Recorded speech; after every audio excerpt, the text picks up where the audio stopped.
થનારની દત્તાત્રેય ટૂંકે નેમિનાથ નિર્વાણ મોક્ષ દિવસ મનાવશે। સંસ્થાના સંજય જૈને જણાવ્યું હતું કે દત્તાત્રેય ટૂંકે જૈનોના 22મા તીર્થંકર નેમિનાથ ભગવાનના પગલા છે। 20 જુલાઈએ ભગવાન નેમિનાથનો મોક્ષ દિવસ હોવાથી તે દિવસે જૈન ધર્મના નિયમ અનુસાર ધાર્મિક વિધિ કરવામાં આવશે। તે દરમિયાન કોઈ મુશ્કેલી ન આવે તે માટે પૂરતો બંદોબસ્ત ગોઠવવા માટે રાજ્યના મુખ્યમંત્રી, નાયબ મુખ્યમંત્રી, ડીજીપી, જૂનાગઢ જિલ્લા કલેક્ટર અને એસપીને લેખિતમાં જાણ કરાઈ છે। જૂનાગઢની સોની બજારમાં છેતરપિંડીનો કિસ્સો સામે આવ્યો છે, જેમાં ન્યૂ ગિરિરાજ જ્વેલર્સ નામની સોના ચાંદીની દુકાનના માલિક સાથે 3.10 લાખની છેતરપિંડી થઈ છે। અજાણ્યા સ્ત્રી પુરુષે આવી જૂની હાંસડી આપી બદલામાં સોનાના દાગીના અને રોકડ રકમ મેળવી હતી। બાદમાં ચેક કરતા હાંસડી સોનાની ન હોવાનું જાણવા મળ્યું હતું। આ અંગે એ ડિવિઝન પોલીસ સ્ટેશનમાં જમનભાઈ છગનભાઈ પાલાએ ફરિયાદ નોંધાવતા આગળની તપાસ પીએસઆઈ ડીબી જોશીએ હાથ ધરી છે। જ્વેલર્સ સાથેની એક ઓર ઘટના કેશોદથી પણ સામે આવી છે। ત્યાં પણ પાલા પ્રિયમ નામના જ્વેલર્સ સાથે 2.84 લાખની છેતરપિંડી થઈ છે। અજાણ્યા સ્ત્રી પુરુષે આવી સોનાનું હોવાનું કહી પીળી ધાતુમાંથી બનેલો જૂનો હાર મૂકી બદલામાં સોનાના દાગીના અને રોકડા રકમ 22,000 લીધા હતા। બાદમાં તપાસ કરતા જૂના હારમાં અમુક ટકા જ સોનું હોવાથી પોતાની સાથે વિશ્વાસઘાત અને છેતરપિંડી થઈ હોવાનું જણાતા કેશોદ પોલીસમાં ફરિયાદ નોંધાવી છે। આ બનાવમાં આગળની તપાસ પીએસઆઈ એમડી મકવાણાએ હાથ ધરી છે। દરમિયાન જૂનાગઢ ક્રાઇમ બ્રાન્ચ દ્વારા બંને ગુના ડિરેક્ટ કરી આરોપીની ધરપકડ કરવામાં આવી છે। જૂનાગઢમાં વર્ષ 2019માં થયેલા મિની કુંભ મેળામાં મસ મોટું કૌભાંડ કરવામાં આવ્યું હતું। ખુદ સરકારના ઓડિટ વિભાગે જ 17 જેટલા વાંધાઓ રજૂ કર્યા છે। તેમ છતાં જવાબદાર અધિકારીઓએ ભેદી મૌન સેવી લીધું છે। હવે આગામી દિવસોમાં જ મહાશિવરાત્રિનો મેળો થવાનો છે, ત્યારે આ મેળામાં થનાર ખર્ચને પારદર્શક રીતે લોકો સમક્ષ મૂકવામાં આવે, ખર્ચનું સ્પેશિયલ ઓડિટ કરવામાં આવે અને સ્પેશિયલ સમિતિ દ્વારા જ દેખરેખ રાખવામાં આવે કે થનાર ખર્ચ અને ટેન્ડર પ્રક્રિયા સરકારના ધારાધોરણ મુજબ થાય છે કે નહીં તે જોવા માટે વિરોધ પક્ષના નેતા લલિત પણસારાએ કમિશનરને પત્ર લખી અને માંગણી કરી છે। જૂનાગઢના જાણીતા ચિત્રકાર તેમજ દુધીવદર ગામની પ્રાથમિક શાળામાં પ્રિન્સિપાલ તરીકે ફરજ બજાવતા મોહિતભાઈ વાછાણી ક્ષિતિજ અલંકાર એવોર્ડથી સન્માનિત થયા છે। તેઓ એક સારા ચિત્રકાર, રંગોળીકાર હોવાથી તેના અનેક પ્રદર્શન પણ વિવિધ જગ્યાએ યોજાઈ ચૂક્યા છે। શહેરના છાયા બજાર ખાતે આવેલ શ્રી જગન્નાથજી મંદિરમાં ભગવાન જગન્નાથ, બળદેવજી અને બહેન સુભદ્રાજીને મહાબીજની હાંડી તેમજ ધ્વજ ચડાવવાનો કાર્યક્રમ યોજાયો હતો।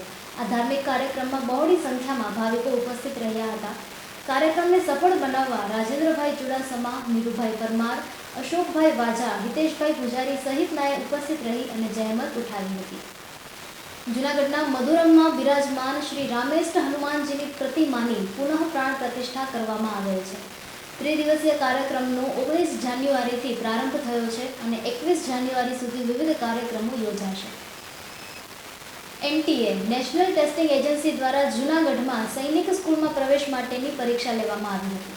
ધોરણ 6 અને ધોરણ 9માં સૈનિક સ્કૂલમાં પ્રવેશ માટેની પરીક્ષાના આયોજન રૂપે એનટીએ દ્વારા જૂનાગઢમાં કુલ 4 પરીક્ષા કેન્દ્રો પર આ પરીક્ષા લેવામાં આવી હતી, જેમાં જૂનાગઢ જિલ્લાના વિવિધ તાલુકા અને ગ્રામ્ય વિસ્તારમાંથી વિદ્યાર્થીઓ પરીક્ષા આપવા માટે આવ્યા હતા।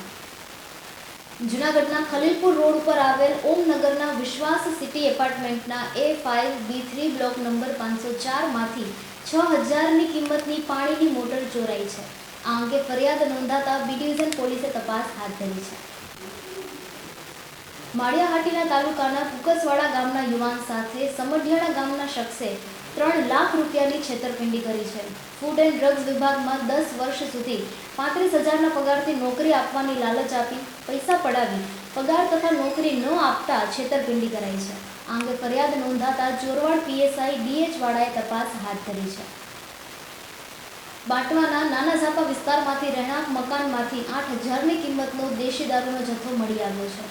મળતી વિગત મુજબ બાંટવાના ભીમનાથ રોડ મોટા ઝાપા વિસ્તારમાં રહેતા નયાભાઈ મેપાભાઈ મોરીએ પોતાના જ રહેણાંકમાં કબજાવાળા મકાનમાં રસોડામાં દેશી દારૂ છુપાવીને રાખ્યો હતો, જેમાં રસોડાના 2 બાચકામાંથી પીવાના દેશી દારૂ ભરેલ 7 નંગ ગુંગિયા તથા 40 નંગ કોથળી મળી કુલ 40 લીટર દેશી દારૂ જેની કિંમત 8,000 છે તે મળી આવ્યો હતો।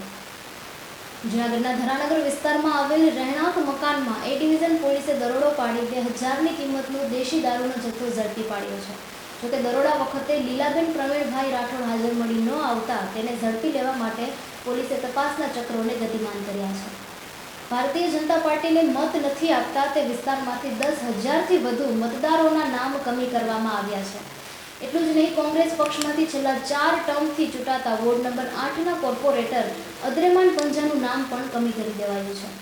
ત્યારે મતદાર યાદીના ફોર્મ નંબર 7 દ્વારા ખોટી માહિતી આપી નામ કમી કરાવનાર ઈસમો સામે ખુદ ચૂંટણી અધિકારી જ FIR નોંધે તેવી ભારતીય રાષ્ટ્રીય કોંગ્રેસના જૂનાગઢ શહેર પ્રમુખ મનોજ જોશીએ જિલ્લા કલેક્ટરને આવેદન આપી અને માંગણી કરી છે. ગુજરાત રાજ્ય પ્રાથમિક શિક્ષક ઉત્કર્ષ મંડળની રાજ્ય કારોબારી બેઠક અમદાવાદ મુકામે રાજ્ય પ્રમુખ પરેશભાઈ જી સુતરિયાના અધ્યક્ષ સ્થાને મળી હતી. આ તકે રાજ્ય કારોબારીના 188 ડેલિગેટ સભ્યોની યાદી તૈયાર કરવામાં આવી હતી. આ સાથે 106 સભ્યોની રાજ્ય કારોબારી સભ્ય તરીકે નિમણૂકને સર્વાનુમતે બહાલી આપવામાં આવી છે. સિટી કવરેજ ન્યૂઝના ડેલી અપડેટ માટે અમારી ચેનલને લાઇક કરો, શેર કરો અને સબસ્ક્રાઇબ કરો. આવતીકાલે મળીશું ફરી નવા સમાચારો સાથે. City coverage news Junagadh.